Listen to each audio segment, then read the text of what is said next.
त्वमेव प्रत्यक्षं तत्त्वमसि त्वमेव केवलं कर्तासि त्वमेव केवलं धर्तासि त्वमेव केवलं हर्तासि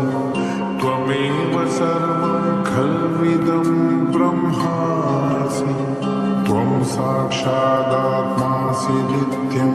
धृतं वच्मि सत्यं वच्मि अवत्वं मा अववक्तारम् अवश्रोतारम् अवदातारम् अवधातारम् अवानुचानम् अवशिष्यम् अवपश्चातात् अवं पुरस्तात् अवोत्तरात्तात् अवदक्षिणात्तात् अवचोर्ध्वात्तात् अवोदरात्तात् सर्वतो मां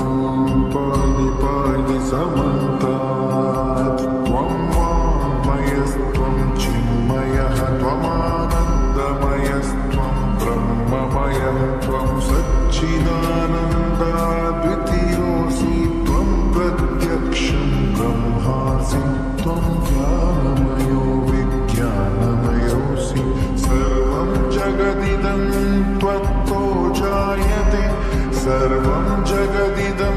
त्वत्तस्तिष्ठति सर्वं जगदिदं त्वयि लयमेष्यति सर्वं जगदिदं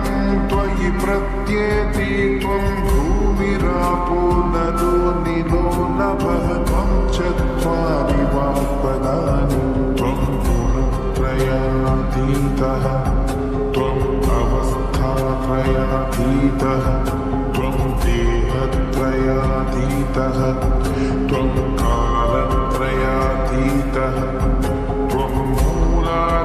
मूलाधारस्थितोऽसि नित्यं त्वं शक्तित्रयात्मकः त्वं योगिनो ध्यानन्ति नित्यं त्वं ब्रह्मा त्वं विष्णुस्त्वं रुद्रस्त्वम् इन्द्रस्त्वम् अग्निस्त्वं वायुस्त्वं सूर्यस्त्वं चन्द्रमास्त्वं ब्रह्मा भूर्भुवस्सुवरो गणादीं पूर्वमुच्चार्य वर्णादींस्तदनन्तरम् अनुस्वारः परतरः अर्धेन्दुलसितं तारेण रुद्रम्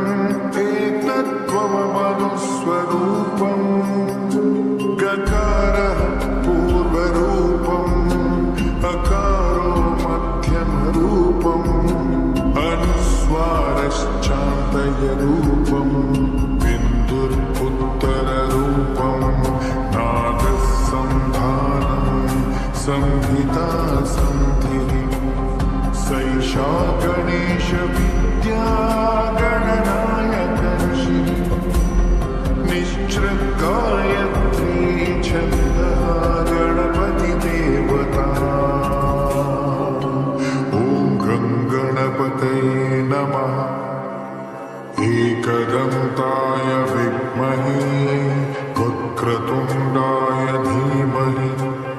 तन्नो दन्तिः प्रचोदयात् एकदन्तं चतुर्हस्तं पाशमङ्कुशधारिणं रदं च वरदं हस्तैर्बिभ्राणं मूषकध्वजं रक्तं लम्बोदरं शूर्पकर्णकं रक्तवाससं रक्तगन्धानुलिप्ताङ्गं रक्तपुष्पैः सुपूजितं भक्तानुकम्पिनं देवं जगत्कारणमच्युतम् आविर्भूतं च सृष्ट्यादौ प्रकृतेः पुरुषात् परम् एवं ध्यायति यो नित्यं स योगी योगिनां वरः नमो व्रातपतये नमो गणपतये नमः प्रमदपतये नमस्ते लम्बोदरायै कदम्बाय विघ्ननाशिने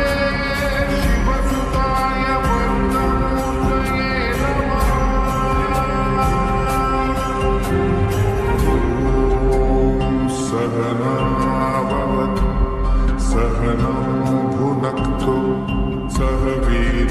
करवावहै